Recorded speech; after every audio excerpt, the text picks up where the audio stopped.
মাননীয় মডারেটর, একজন শিক্ষকের সন্তান হিসেবে তাদের অসহায়ত্ব রোজই দেখতে হয় খুব কাছ থেকে। মাননীয় মডারেটর, গত ঈদে আমি যখন একটি ভালো পোশাকের জন্য কান্নাকাটি করছিলাম, তখন বাবা আমার হাতে কাগজ কলম ধরিয়ে দিলেন, আমার দিকে ছুড়ে দিলেন একটি গাণিতিক প্রশ্ন।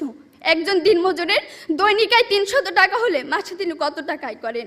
মাননীয় মডারেটর, মুখে মুখে বাবাকে জবাব দিলাম 9000 টাকা।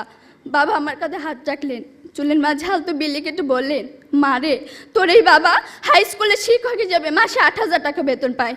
আমি কোনো প্রশ্ন করতে পারিনি বাবাকে, লজ্জায় বাবার মাথাটা নিচু হয়েছিল। পৌরাত্বের দ্বার প্রান্তে দাঁড়ানো বাবার বয়সী চোখ হতে খসে পড়ে জল।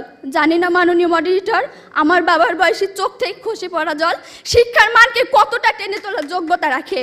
মাননীয় মডারেটর, এই যদি হয় শিক্ষাগুরুর জীবন, তাহলে একটা সময় হয়তো এদেশে আর কোনো শিক্ষকই পাওয়া যাবে না। এমন বাংলাদেশ আমরা কখনোই আশা করি না। মাননীয় মডারেটর, 30 লক্ষ লাশের একটি পাহাড় মারিয়ে আমরা বর্তমানে এসে দাঁড়িয়েছি। 2 লক্ষ মায়ের স্নেহের আঁচলে সাজিয়েছি দেশ।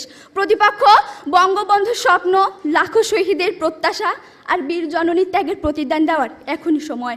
আর তার জন্য চাই শিক্ষাক্ষেত্রে অধিক বিনিয়োগের মাধ্যমে টেকসই উন্নয়ন নিশ্চিত করা। ধন্যবাদ মাননীয় মডারেটর, ধন্যবাদ সবাইকে।